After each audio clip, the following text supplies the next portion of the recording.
Meus irmãos, boa noite, graça e paz. Hoje nós vamos meditar em um texto de Lucas. Nós teremos como tema para a nossa mensagem esse: o caminho para fortalecer a nossa fé é conhecer mais de Deus. E assim eu convido os meus irmãos a abrirem suas Bíblias no Evangelho de Lucas, capítulo de número 1, dos versos 26 a 38.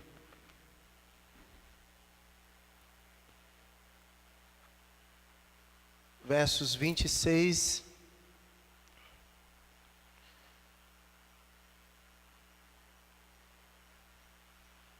a 38.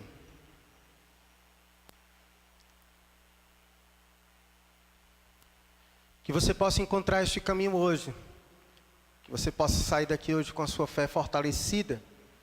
E que você possa compreender esta verdade. Que o caminho para nós fortalecermos a nossa fé é conhecer mais de Deus. Lucas capítulo de número 1, versículos de número 26 a 38. Amém? Acompanhe comigo a leitura que nos diz assim: no 6º mês, foi o anjo Gabriel enviado da parte de Deus para uma cidade da Galileia chamada Nazaré, a uma virgem desposada com certo homem da casa de Davi, cujo nome era José. A virgem chamava-se Maria. E entrando o anjo aonde ela estava, disse: alegra-te, muito favorecida, o Senhor é contigo. Ela, porém, ao ouvir esta palavra, perturbou-se muito e pôs-se a pensar no que significaria essa saudação. Mas o anjo lhe disse: Maria, não temas, porque achaste graça diante de Deus. Eis que conceberás e darás à luz a um filho, a quem chamarás pelo nome de Jesus. Este será grande e será chamado Filho do Altíssimo. Deus, o Senhor, lhe dará o trono de Davi, seu pai. Ele reinará para sempre sobre a casa de Jacó, e o seu reinado não terá fim. Então disse Maria ao anjo: como será isto? Pois não tenho relação com homem algum. E respondeu-lhe o anjo: descerá sobre ti o Espírito Santo, e o poder do Altíssimo te envolverá com a sua sombra. Por isso também o ente santo que há de nascer será chamado Filho de Deus. E Isabel, tua parenta, igualmente concebeu um filho na sua velhice, sendo este já o 6º mês para aquela que diziam ser estéril. Porque para Deus não haverá impossíveis em todas as suas promessas. Então disse Maria: aqui está a serva do Senhor, que se cumpra em mim conforme a tua palavra. E o anjo se ausentou dela. Amém? Vamos fazer mais uma oração. Não feche sua Bíblia, para que possamos expor esse texto.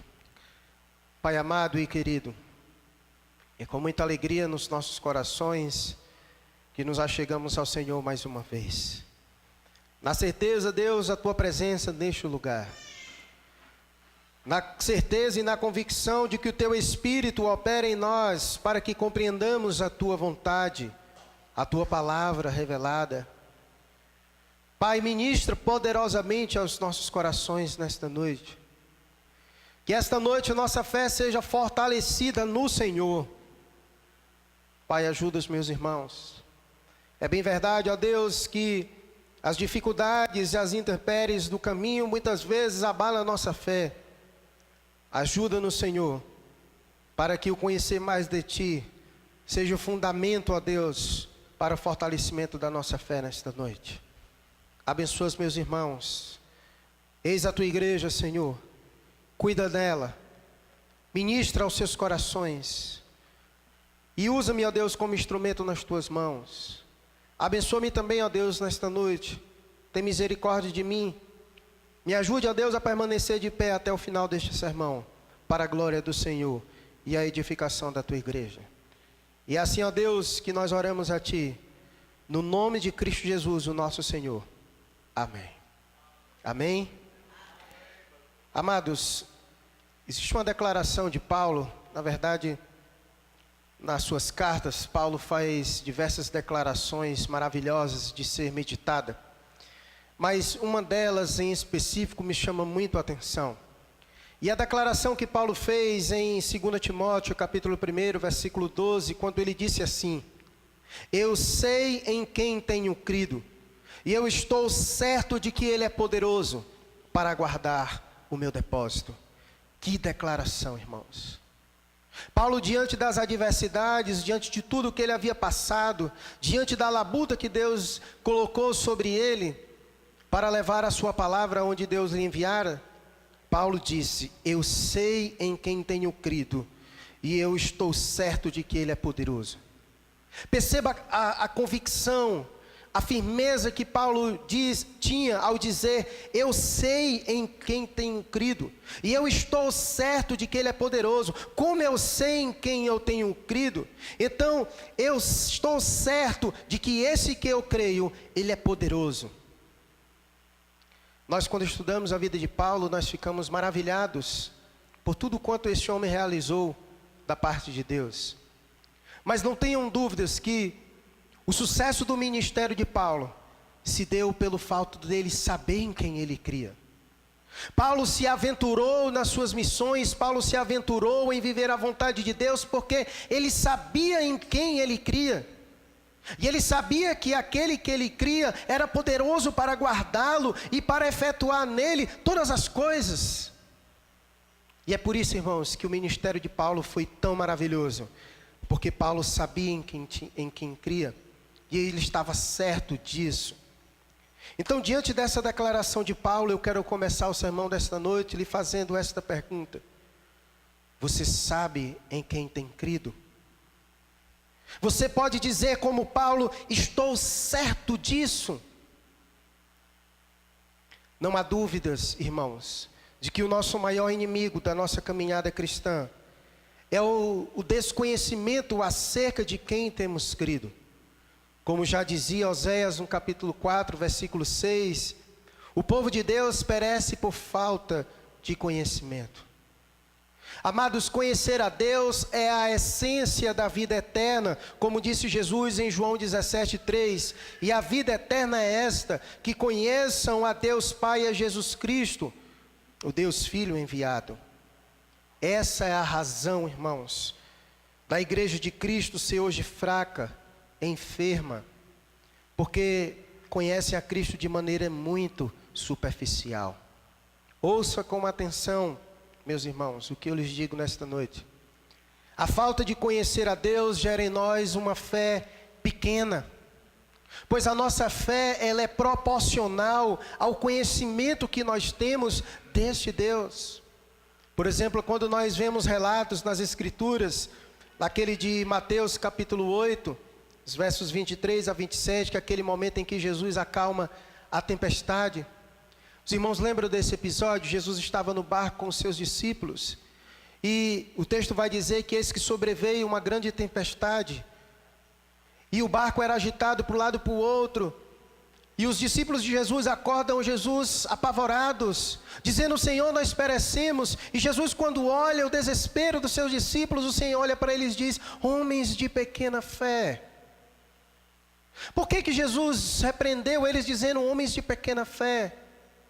Porque se aqueles discípulos de fato tivessem consciência de quem estava com eles no barco, jamais eles iriam temer aquela tempestade à sua volta. E é por isso que quando Jesus acorda e ele acalma a tempestade, os seus discípulos ficam maravilhados e diz: quem é este que até o vento e o mar lhe obedecem? Se naquele momento do desespero eles tivessem lembrados ou soubessem que Jesus é esse que acalma os ventos e as tempestades, eles não teriam ficado tão abalados assim. Essa também, meus irmãos, é a história de todos os outros grandes homens de Deus. Quando a gente lê Hebreus capítulo 11, e quando a gente se depara com os heróis da fé, a história desses homens foram marcados pela fé que esses homens tinham em Deus. Esses homens não foram grandes homens, porque grande era aquele quem eles criam. E por isso que essa também pode ser a nossa história. Nós podemos entrar nesta geração para o rol dos heróis da fé, não porque somos grandes, mas porque nós evidenciamos que grande é aquele que nós cremos. Os nossos filhos podem nos ver como heróis da fé, porque eles vão conseguir enxergar quão grande é esse Deus na nossa vida. Mas para isso nós precisamos saber em quem temos crido, e estar certo disso. E quando nós soubermos em quem temos crido, pode ter certeza, nossa vida será marcada pela fé que temos neste Deus. Esse é o motivo de muitas vezes a dúvida acompanhada pela incredulidade nos atormentar diante das situações e adversidades da vida. Muitas vezes as situações e as adversidades da vida nos engolem pela nossa pequenez de fé. Por isso que o texto que o Gabriel leu hoje no começo do culto foi tão bom. A gente nem combinou sobre o texto, mas um texto muito rico, onde o homem, ele reconhece a sua falta de fé, e ele diz: Senhor, aumenta a minha fé. Aumenta a minha fé. Aquele homem se viu diante de uma situação a qual ele achou que era impossível para Jesus. Mas quando Jesus disse àquele homem quem ele era e o que ele podia fazer, esse homem então diz: Senhor, aumenta a minha fé. Aumenta a minha fé. Portanto, eu quero nesta noite incentivá-los a essa busca por conhecer mais de Deus, na certeza que esse é o caminho para fortalecer a nossa fé. E como protagonista desta noite, nós temos Maria, mãe de Jesus, como exemplo de fé a ser seguido. Acompanhe então comigo a exposição do texto e essa belíssima narrativa. O texto vai começar no versículo 26, dizendo assim: no 6º mês. Para que você possa compreender o que vai acontecer nessa história, é importante você compreender o que significa esse 6º mês. Porque nós lemos a partir do versículo 26 e anteriormente tem uma história que lhe precede, e que é importante você compreender no 6º mês de quê? O qual o texto está se referindo. Se você olhar os versículos anteriores, a partir do versículo de número 5, vai dizer a seguinte coisa. Vai dizer que nos dias de Herodes, rei da Judéia, versículo 5, houve um sacerdote chamado Zacarias, do turno de Abias. Sua mulher era das filhas de Arão e se chamava Isabel. Ambos eram justos diante de Deus, vivendo irrepreensivelmente em todos os preceitos e mandamentos do Senhor. E não tinham filhos, porque Isabel era estéril, sendo eles avançados em dias. E o texto vai prosseguir dizendo que, enquanto Zacarias estava no seu turno, prestando serviço no templo do Senhor, versículo 11 vai dizer que apareceu a ele um anjo diante dele. E no versículo 13 o anjo disse para Zacarias: olha, não temas, porque a tua oração foi ouvida. Tanto Zacarias quanto Isabel oravam a Deus, porque eles não conseguiam ter filhos. Era desejo deles terem filhos, mas eles já eram de idades. Isabel tinha sua madre fechada, ela era estéril. Então eles oravam cotidianamente a Deus, pedindo ao Senhor que possa lhe conceder um filho.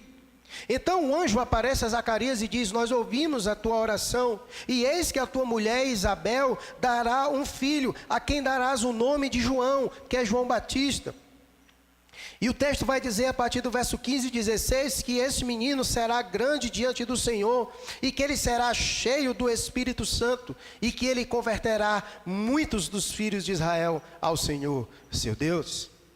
E diante daquilo que o anjo disse para Zacarias, o texto vai dizer no verso 18 que Zacarias, ele agiu com incredulidade, e ele questiona o anjo acerca de como ele iria fazer isso.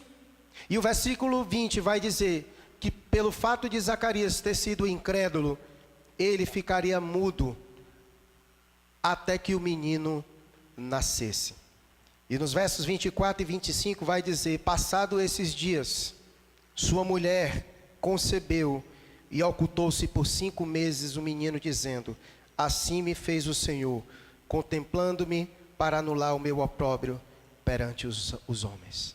Então o versículo 26 começa dizendo: no 6º mês, o 6º mês de quê? da gravidez de Isabel, parenta de Maria.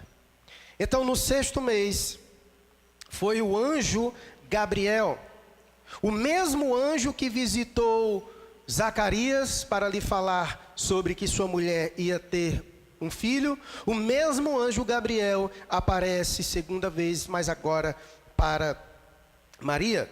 O mesmo anjo que visitou Isabel, sua parenta, é o mesmo que visita Maria também, Gabriel. Nós aqui na igreja tivemos o privilégio, no nosso curso de teologia, estudar sobre a doutrina dos anjos. De fato, os anjos são seres criados por Deus e que têm uma grande representatividade nas Escrituras. Algumas coisas que nós podemos dizer sobre os anjos é que eles são criaturas de Deus, foram criados no momento da criação. O autor de Hebreus vai dizer que são incontáveis os números dos anjos, né? E eles têm uma função primordial: servir ao Senhor. Alguns deles se manifestaram com nomes como Gabriel, Miguel.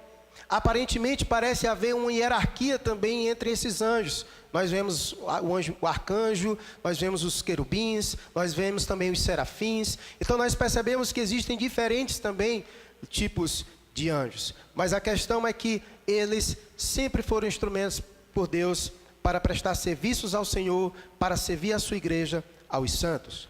Então esse anjo, ele foi enviado por Deus a uma cidade da Galileia, como o texto vai dizer no versículo 26. No 6º mês, foi o anjo Gabriel enviado da parte de Deus para uma cidade da Galileia chamada Nazaré. Nazaré era uma cidade que ela ficava aproximadamente 110 quilômetros de Jerusalém. Era uma cidade pobre, a maioria das pessoas vivia de forma modesta neste lugar. E por isso que Nazaré, essa região da Galileia, era uma região tanto quanto desprezada pelas pessoas. Porque se fosse trazer para os nossos dias, era como se fosse uma periferia. Um lugar simples, onde habitava pessoas simples. Então era um lugar que era um tanto quanto desprezado pelas pessoas. Contudo, foi este lugar que Deus escolheu para que o Salvador viesse ao mundo. Em alguns lugares na Bíblia você vai ver referências a Jesus como Galileu, como Nazareno.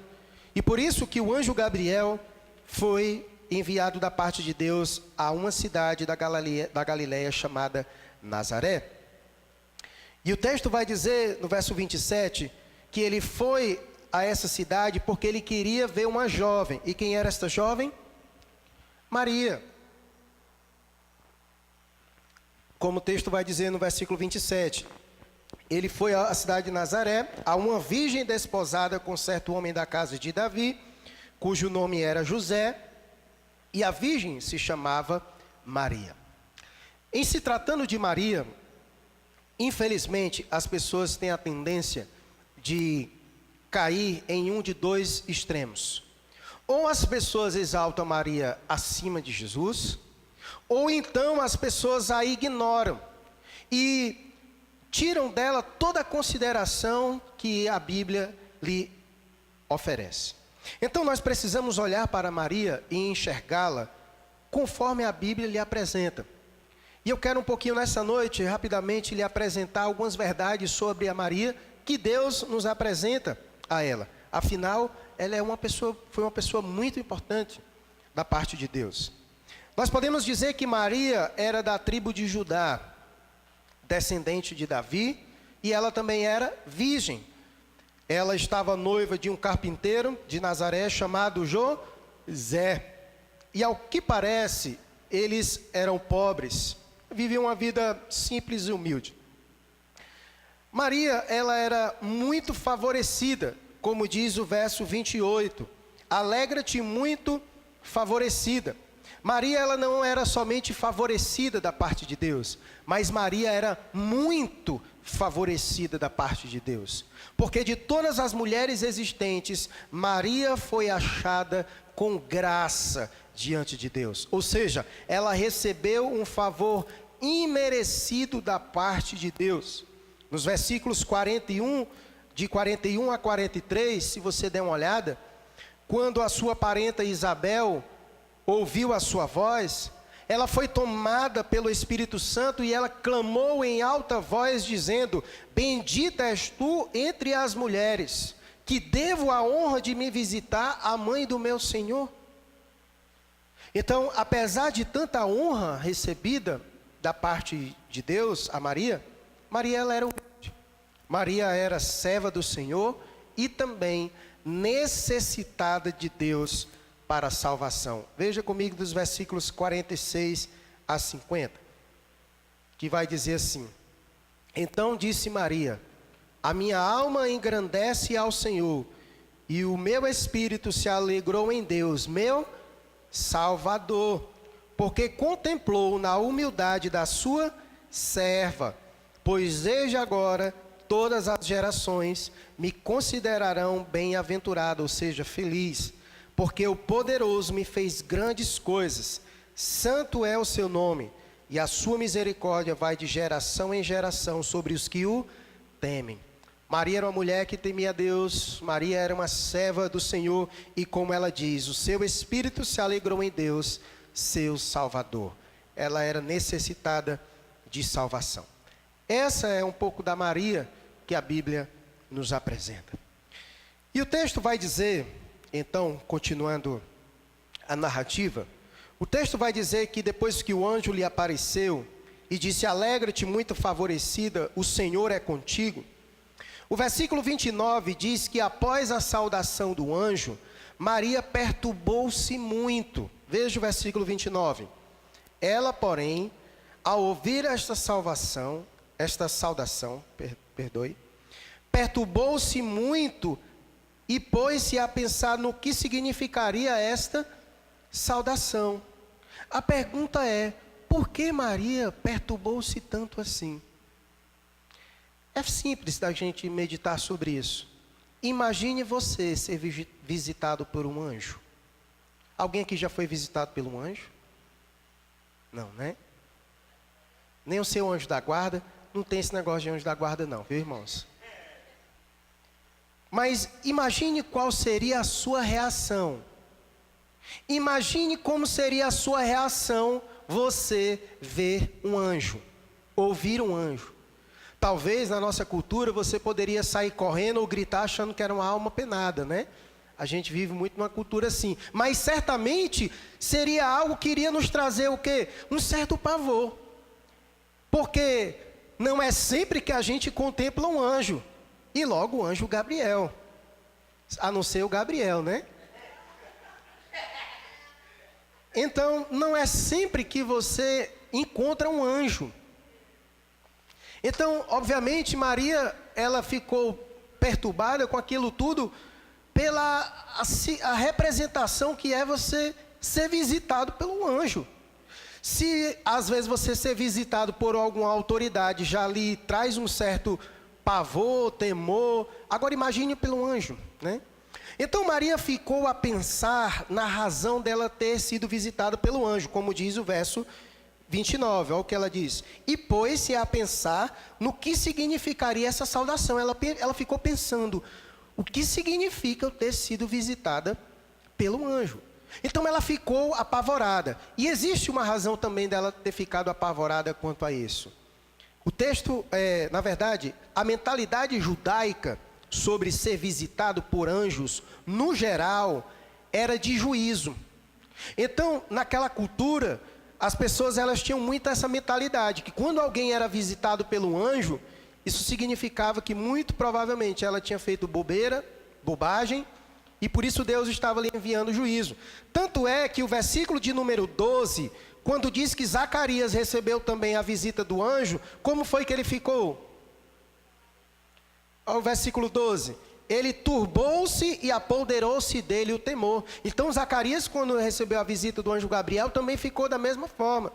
E por isso que Maria também ficou, porque na mentalidade judaica, quando a pessoa era visitada por anjo, no geral, se tratava de uma questão de juízo. E talvez seja essa a razão de Maria ter se perturbado muito. Ela pôde ter ficado pensando, pronto, é agora, eu vou morrer. É agora que eu vou morrer. E foi por isso que o anjo, no versículo 30, ele lhe disse, diante que viu ela com medo. Vejamos o que foi que o anjo disse para ela no versículo 30, quando ele viu ela com medo. O que foi que ele disse para ela? Maria, não temas. Ele percebeu que ela ficou com medo. E por isso ele disse, Maria, não temas, não temas. O anjo Gabriel, ele não poderia ter dito outras palavras para Maria, a não ser essas que ele disse. Pois ele acabara de dizer para ela no versículo 28, na parte B, algo interessante. Vejamos o que foi que ele disse para ela no versículo 28. E entrando o anjo onde ela estava, disse, alegra-te muito favorecida, o Senhor é contigo. Então perceba como ele dizer para ela, Maria, não temas, faz todo sentido. Porque ele acabou de dizer para ela que quem era com ela? O Senhor era com ela. Por isso ele disse, não temas, porque o Senhor é contigo. Meus irmãos, se Deus é por nós, quem será contra nós? Se Deus é comigo, que temerei eu? Como disse o salmista no Salmo 118, no versículo 6, ele disse, o Senhor está comigo, nada temerei. Quem me poderá fazer o homem? E como já bem disse Davi no Salmo 23, versículo 4, ele disse, ainda que eu ande pelo vale da sombra da morte, não temerei mal nenhum, porque tu, Senhor, estás comigo. Por isso o anjo disse para Maria, Maria, não temas, porque o Senhor é contigo. E é o que o Senhor disse para você hoje, não temas, porque o Senhor é contigo. O anjo Gabriel sabia que para o que logo ele diria a Maria, seria extremamente importante ela saber que o Senhor era com ela. Pois aquilo pelo qual Gabriel veio para comunicá-la, poderia lhe abalar as estruturas, caso ela não tivesse plena confiança de que Deus estava com ela. Vejamos o que o anjo veio lhe comunicar, e por que era importante ela saber que o Senhor era com ela. Versos 31 a 33. A mensagem que ele trouxe era essa. Eis que conceberás e dará à luz a um filho, a quem chamarás pelo nome de Jesus. Este será grande e será chamado Filho do Altíssimo. Deus, o Senhor, lhe dará o trono de Davi, seu pai. Ele reinará para sempre sobre a casa de Jacó, e o seu reinado não terá fim. Gabriel veio comunicar a Maria que ela teria um filho, que ela seria mãe, não de qualquer filho, mas o filho de Deus. Agora imagine como Maria recebeu essa notícia, de que ela seria mãe do Filho de Deus, o próprio Deus. Imagine como ela recebeu essa notícia. Meus irmãos, Maria era uma mulher devota. Maria sabia das Sagradas Escrituras. E certamente ela conhecia bem as promessas de Deus, principalmente as relacionadas ao Messias prometido.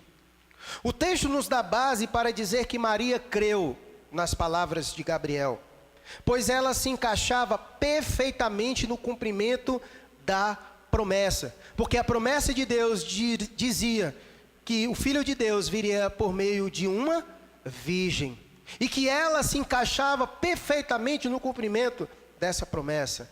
Não houve incredulidade da parte de Maria. Nós podemos afirmar isso porque não houve reprovação do anjo quando ela lhe indagou no versículo 34, lhe dizendo, como será isso? Pois não tenho relação com homem algum. Diferentemente, ocorreu com Zacarias, quando o mesmo anjo lhe disse que sua mulher Isabel teria um filho já na velhice, João Batista. O que foi que Zacarias fez? Ele duvidou. Ele duvidou, e por isso que no versículo 20 vai dizer que Zacarias ficou mudo até o nascimento do menino, porquanto não acreditou nas palavras do anjo Gabriel. E diferente de Zacarias, Maria creu na promessa. Ela apenas não entendeu como isso se cumpriria. A sua questão não era de incredulidade, a sua questão era como é que isso vai suceder. A sua questão era como poderia uma virgem dar à luz um filho. Então a questão de Maria era essa: como poderia uma virgem dar à luz a um filho? Segue então a explicação do anjo Gabriel em como isso iria acontecer. Versículo 35. Respondeu-lhe o anjo: descerá sobre ti o Espírito Santo, e o poder do Altíssimo te envolverá com a sua sombra. E por isso também o ente santo que há de nascer será chamado Filho de Deus. Será que a explicação do anjo Gabriel ajudou Maria a entender como isso se daria? Muita gente acha que o Espírito Santo se materializou e teve de fato relações com Maria, como se vê e se prega nas mitologias gregas, mas longe de ser isso. A grande verdade é que Deus gerou no ventre de Maria uma criança de forma sobrenatural, sendo esta ainda virgem. Maria teve Jesus sendo ainda virgem, sem nunca ter tido relações com José, como está bem expresso em Mateus capítulo 1, versículo 18, que diz: ora, o nascimento de Jesus Cristo foi assim, estando Maria, sua mãe, ainda desposada com José, sem que tivessem coabitado, achou-se grávida pelo Espírito Santo. Certamente, irmãos, é algo que está para além da nossa compreensão, é algo que está para além da compreensão da ordem natural das coisas. Porque um filho vem à existência pela ordem natural, a relação de um homem com mulher. E isso que estava para acontecer era algo que estava para além da compreensão da ordem natural das coisas. Por isso, para melhor reforçar o entendimento de Maria, o anjo dá mais uma evidência do que está para acontecer com ela, usando sua parenta Isabel como exemplo. Vejamos, verso 36. E Isabel, tua parenta, igualmente concebeu um filho na sua velhice, sendo este já o 6º mês para aquela que diziam ser estéril. Como vai dizer o texto, no versículo de número 7, vai dizer que a razão de Zacarias e Isabel não terem filhos é porque Isabel era estéril, ou seja, ela tinha a madre fechada. E ambos já eram de idade avançada, ou seja, eles já eram idosos. Então, diante dessa situação, o anjo quis dizer para ela que aquilo que Deus fez na vida da sua parenta era algo que também estava para além da compreensão natural. Porque Isabel e Zacarias já eram velhos de idade. E segundo a cronologia natural, eles não tinham mais capacidade para ter filhos. E até porque também Isabel tinha a madre fechada. Então por isso que o anjo usa esse exemplo para ajudá-la a compreender como sucederia isso com ela. Mas a pergunta que fica é: e agora? Depois dessas tentativas de explicação, será que finalmente Maria compreendeu o que estava para ali acontecer? Irmãos, o que na verdade o anjo quis dizer para Maria é que, embora ela não compreenda o agir de Deus em certos cumprimentos de sua promessa, Ele é poderoso para realizá-las, e isso basta. Embora Maria não compreendesse como isso iria acontecer, como é que o Espírito Santo ia envolvê-la e ela, sem ter relação, ia nascer um filho, embora ela não compreendesse isso, o que Deus queria que ela compreendesse era isso: que Ele é poderoso para realizar os cumprimentos das suas promessas, e que isso basta. Mesmo que seja feito fora dos padrões natural da coisa, que esteja para além da nossa compreensão, ainda que as coisas sejam assim, isso basta para ela crer, porque Deus é poderoso para realizá-las. Como vai dizer o versículo de número 37. Olha o que vai dizer o versículo de número 37. Porque para Deus não haverá impossíveis em todas as suas promessas. Era isso que Deus queria que Maria entendesse. Embora, Maria, você não compreenda o que está para lhe acontecer, embora você não compreenda isso que está para acontecer com você, mas uma coisa você precisa compreender, que esse Deus, Ele é poderoso para realizar isso, e isso basta. E sabe por quê? Porque para Deus não haverá impossíveis em todas as suas promessas. Ora, irmãos, a Bíblia diz que o nosso Deus é poderoso para fazer qualquer coisa infinitamente mais do que tudo quanto pedimos e pensamos. Por isso Paulo disse que sabia em quem cria e que este era poderoso para guardar o seu depósito. Então, diante dessa afirmação do anjo para Maria, que para Deus não haverá impossíveis em todas as suas promessas, eu retomo novamente a pergunta feita no começo desse sermão a vocês. Vocês sabem quem tem crido? Saber que Deus é o Deus do impossível mudou completamente a postura de Maria diante daquilo que ela não compreendia. E é isso que nós precisamos compreender, que da mesma forma, saber que Deus é o Deus do impossível, também deve nos mudar diante das questões mal compreendidas por nós acerca da vida.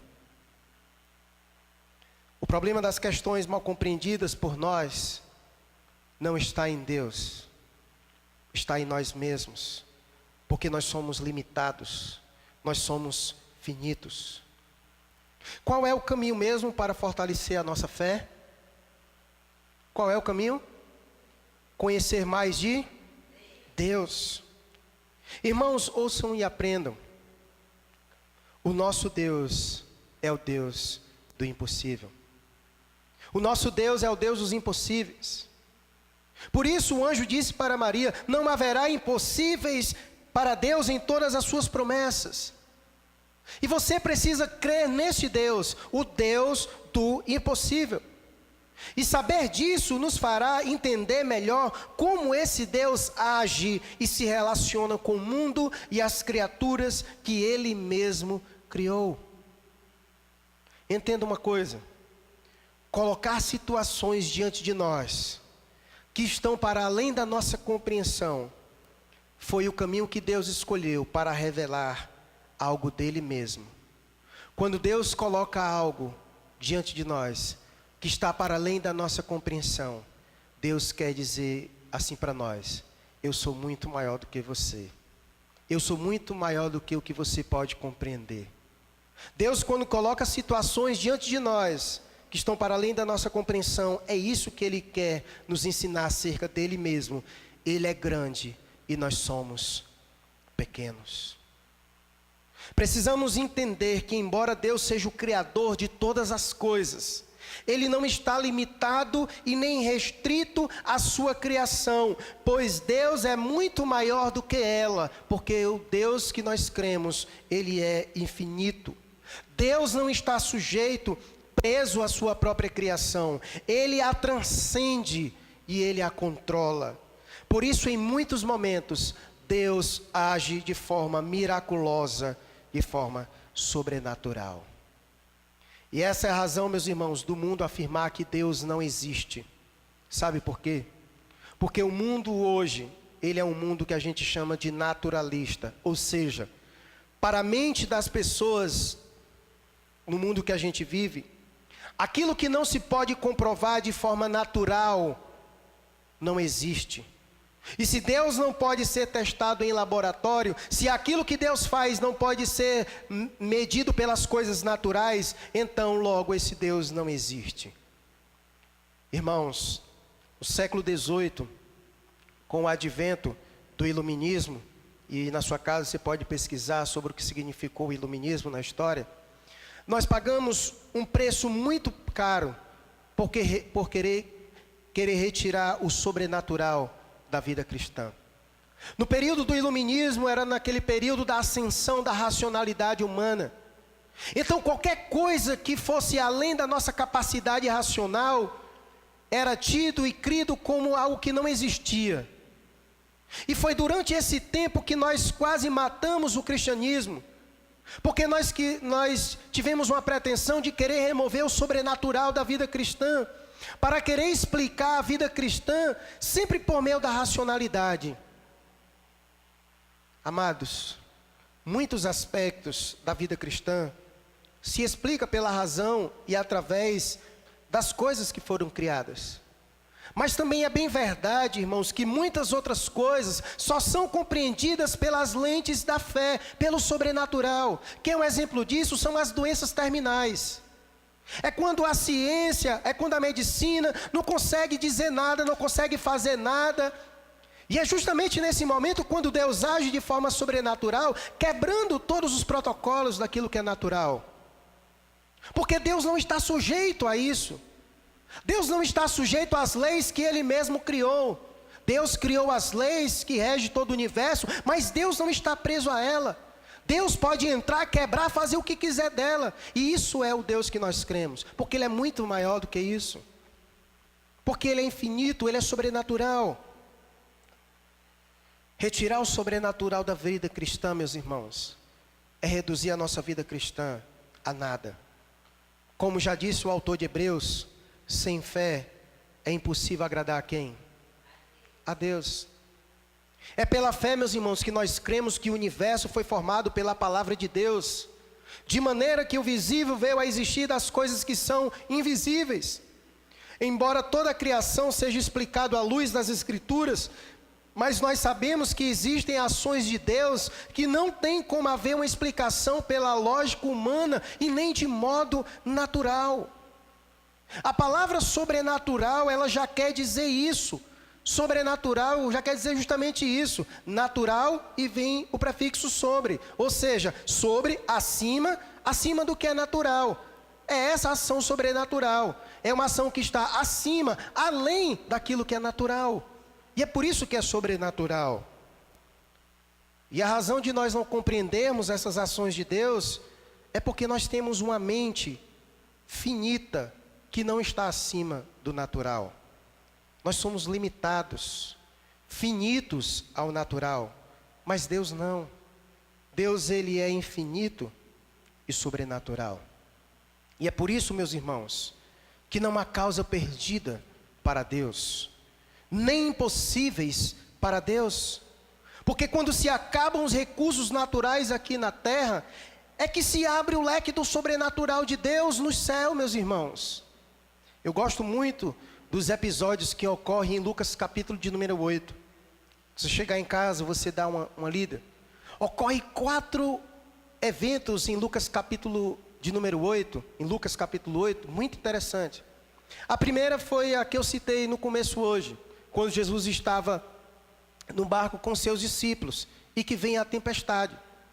O texto vai nos dar a entender que os discípulos que já eram marinheiros, que eram pescadores, acostumados em estar em alto mar, eles ficaram desesperados com aquela tempestade porque eles já não conseguiam mais fazer pelo conhecimento natural, fazer com que o barco não afundasse.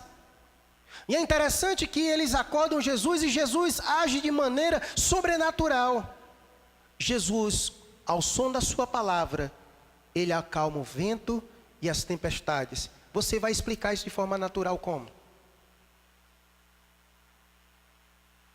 Na mesma história, Jesus, quando atravessa com o barco e os seus discípulos, depois da tempestade, ele chega na terra do endemoniado gadareno. As pessoas já tinham tentado fazer de tudo para curar aquele homem. Mas Jesus tira os espíritos daquele homem. E o texto vai dizer que eram quantos que estavam naquele homem? Uma legião. Você vai explicar de forma natural como? Você leva o camarada para fazer uma radiografia e tira os demônios dele? Como é que faz isso? Não faz isso de forma natural. Isso só ocorre de forma sobrenatural. Na mesma história, depois que Jesus liberta o endemoniado gadareno, vai falar sobre a história daquela mulher do fluxo de sangue, que há 12 anos sofria daquele mal. E aquela mulher já tinha gasto todo o seu dinheiro, o texto vai dizer, e ninguém havia curado ela. E simplesmente Jesus chega, ela toca em Jesus e é curada. Você explica isso como, de forma natural? Não, você não vai explicar. Na mesma história, Jesus encontra com Jairo. A sua filha estava doente. E aí no meio do caminho vai dizer que a menina morreu. E Jesus vai à casa de Jairo e ressuscita a sua filha. Como é que se explica isso? Você já viu alguém fazer isso, a não ser Jesus Cristo? Como é que se explica isso de forma natural? Não se explica. E é por isso que quando Jesus foi encontrar com Jairo, e quando Jairo soube que a sua filha havia morrido, e que ele ficou desesperado, Jesus olha para Jairo e diz: não temas, tão somente crê. Não temas, tão somente crê. É isso. É isso. Então nós precisamos entender que quando se acabam os recursos naturais aqui na terra, é que se abre o leque do sobrenatural de Deus. Quando cessa aqui embaixo, não perca a fé, não temas, creia, porque inicia-se aqui em cima. Esse negócio de dizer que nem Deus dá jeito, é o mais puro reflexo de quem não conhece a Deus. Nenhum pau torto permanece torto nas mãos do carpinteiro de Nazaré. E você precisa aprender isso. E você precisa crer nisso. Nós somos o exemplo disso. Em Lucas capítulo de número 18, quando os discípulos perguntam ao Senhor: quem pode ser salvo? Os impossíveis para os homens são possíveis para Deus. Nós somos a prova disso.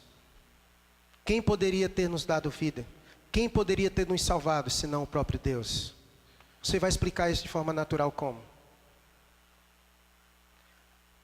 A própria vida que nós recebemos da parte de Deus é sobrenatural, porque está para além das coisas naturais. A Bíblia diz que nós estávamos mortos, mas o Senhor nos deu vida, porque o nosso Deus é poderoso para fazer isso. Nosso Deus é poderoso para nos resgatar do império das trevas, para nos remover dele, para nos trazer para o reino de Jesus Cristo, para firmar os nossos pés na rocha. Somente o nosso Deus é poderoso para fazer isso. Por isso que não há salvação em nenhum outro nome a não ser Jesus Cristo debaixo da terra, que o homem possa ser salvo. Deus com frequência, meus irmãos, age no mundo quebrando todos os paradigmas, para mostrar o seu poder e revelar quem Ele é. João, em seu Evangelho, no capítulo 20, dos versos 30 e 31, ele vai dizer que todos os milagres, os sinais e os prodígios que Jesus Cristo realizou, tinham um único objetivo. Tudo que Jesus realizou, os milagres, as curas, os seus prodígios, a manifestação do seu poder, tudo tinha um objetivo: para que cresçam que Ele é o Filho de Deus e para que tenham a vida eterna em o seu nome. E agora, irmãos, eu retomo pela terceira vez a mesma pergunta. Vocês sabem quem tem crido? Você está certo disso? Por que há dúvidas então no seu coração? Não temas. Então somente creia. O caminho para fortalecer a nossa fé é conhecer mais de Deus. Olhe agora para o que tem lhe atormentado. Olhe agora para o que lhe tem lhe causado dúvidas. Olhe agora para o que lhe tem lhe causado medo. Olhe agora para o que tem lhe causado anseios. E apresente para essas coisas o Deus que você tem crido. Veja o que acontece. Perceba como saber, conhecer melhor quem temos crido. Fortalece a nossa fé. Veja como fortaleceu a fé de Maria, após ela saber que não há impossíveis para Deus no cumprimento das suas promessas. Vejamos verso 38.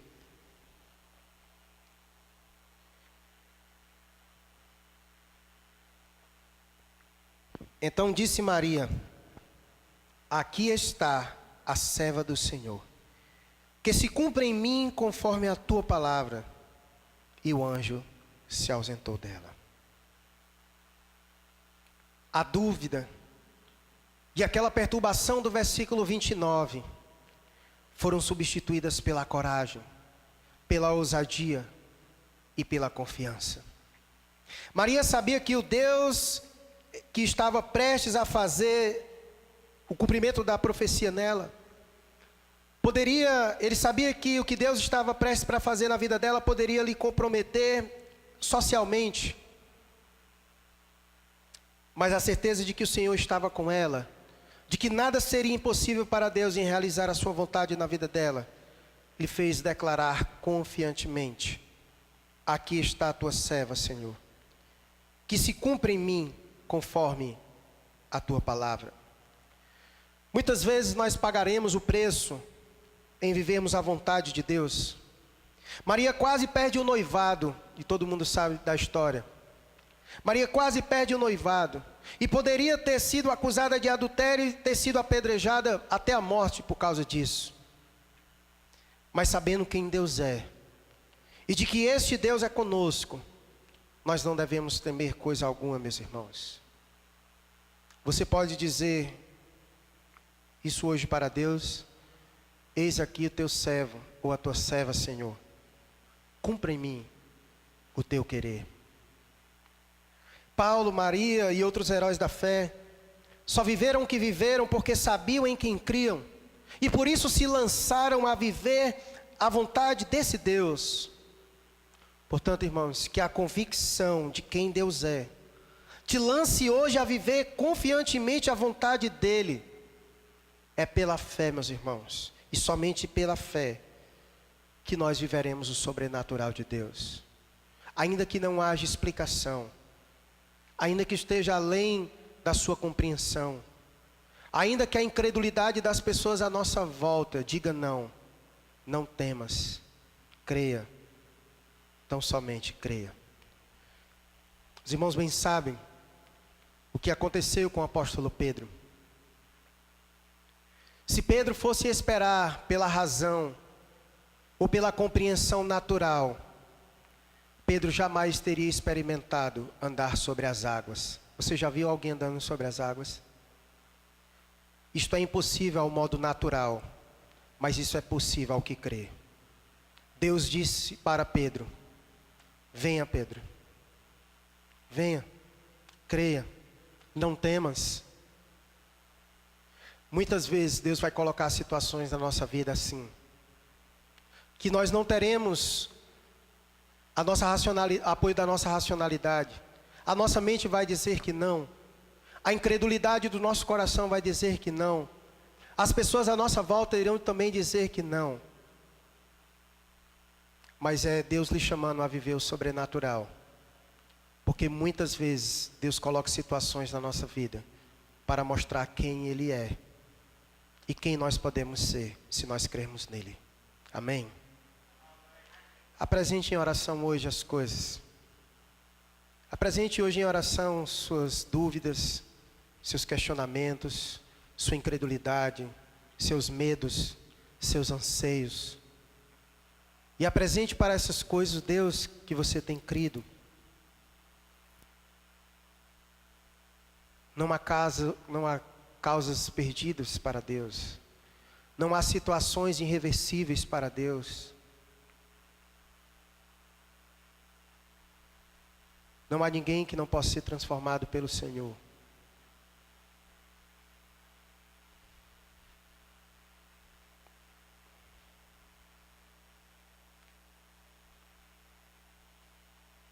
Diga ao Senhor: eis aqui, Senhor. Eis-me aqui, Senhor. Cumpra em mim o teu querer.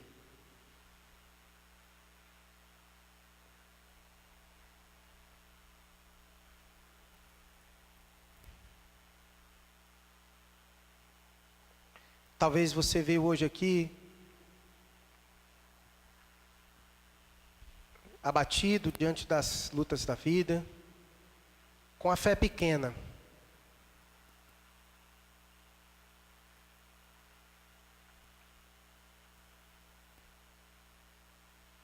Mas após ter sido apresentado Deus do impossível, Deus que é poderoso para fazer infinitamente mais do que tudo quanto pedimos ou pensamos, possa fortalecer a tua fé.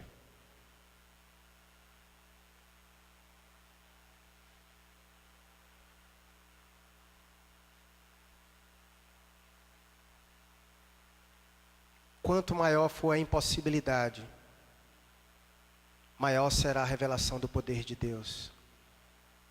Maior será a sua glória. E às vezes é isso que Deus quer nos ensinar. Diga ao Senhor: aumenta a minha fé, Deus.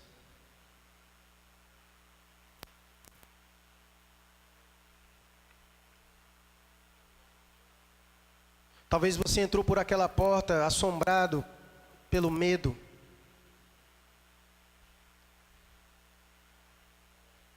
Pela ansiedade, pelo desespero. Talvez você entrou por aquela porta sem ter um relacionamento verdadeiro com o Senhor. Há tempos talvez Jesus tenha lhe chamado a caminhar com Ele. Mas você, com medo da rejeição das pessoas, com medo se realmente vai funcionar, o Senhor te chamou hoje a dar um passo de fé. Hoje o Senhor diz para ti: não temas, tão somente creia. Se você quer viver o sobrenatural de Deus, o Senhor te chama a dar o passo de fé hoje. Ir ao encontro dEle, pois Ele te chama. Se você hoje ouviu a voz do Senhor e atendeu prontamente, se você hoje fez isso, você pode recebê-lo como Senhor e Salvador de sua vida. E se há alguém nesta noite que tomou essa decisão no coração, nós gostaríamos de lhe conhecer. Você pode erguer uma de suas mãos para que nós possamos orar por você e lhe ensinar mais sobre esse Deus que hoje você sela um compromisso de andar com Ele. Alguém nesta noite?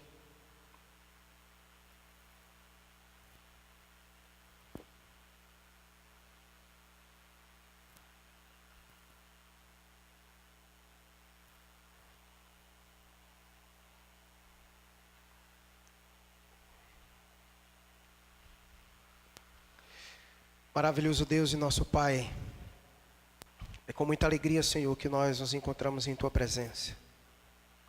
Sabendo, ó Deus, em quem temos crido. Sabemos que o Senhor é o Criador de todas as coisas, o único, onipotente, onisciente e onipresente. Pai, quão bom saber é que não há impossíveis para o Senhor, e que a terra é pequena demais, ó Deus, para conter o Senhor. Pai, retira de nós a incredulidade, pois sabemos que muitas circunstâncias que o Senhor apresenta diante de nós é para revelar quão grande o Senhor é. Aparta de nós a desesperança, aparta de nós o medo, aparta de nós, Senhor, os anseios que nos atormentam. Mas que tudo isso, ó Deus, seja substituído pela fé no Senhor. Pois estamos certos, ó Deus, de que o Senhor é poderoso para fazer infinitamente mais do que tudo quanto pedimos e pensamos. Embora não compreendamos, Senhor, por sermos limitados, finitos, mas que possamos descansar pela fé e confiar no Senhor. Aumenta a nossa fé, Senhor. Aumenta a nossa fé. Que não sejamos como Tomé, tendo que ver para crer. Pois a Tua palavra diz que felizes são aqueles que não veem e creem.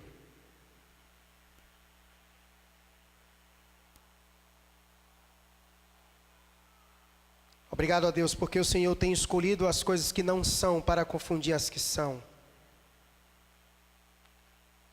Sabemos que vivemos num mundo de incrédulos, de incredulidades, que não crê em um Deus sobrenatural. Mas cremos a Deus, pois estávamos mortos nos nossos delitos e pecados, e o Senhor nos deu vida juntamente com o nosso Senhor e Salvador Jesus Cristo. Somos a prova viva, ó Deus, do Teu poder e do sobrenatural. E cremos, ó Deus, pela fé, de que logo em breve o Senhor voltará. Nós cremos pela fé, Senhor, que o Senhor foi preparar um lugar para nós e que um dia todos nós estaremos lá na Tua presença. Cremos, Senhor, sim. Embora não tenhamos como explicar isso à luz do natural. Ajuda-nos, ó Deus, na nossa falta de fé. Que possamos marcar esta geração.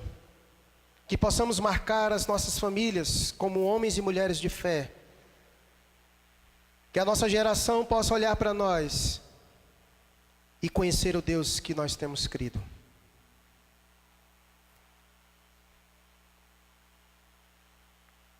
Obrigado a Deus pela Tua palavra, que mais uma vez nos ajudou a fortalecer a nossa fé. E é assim, Deus, que oramos ao Senhor. Em nome de Jesus. Amém.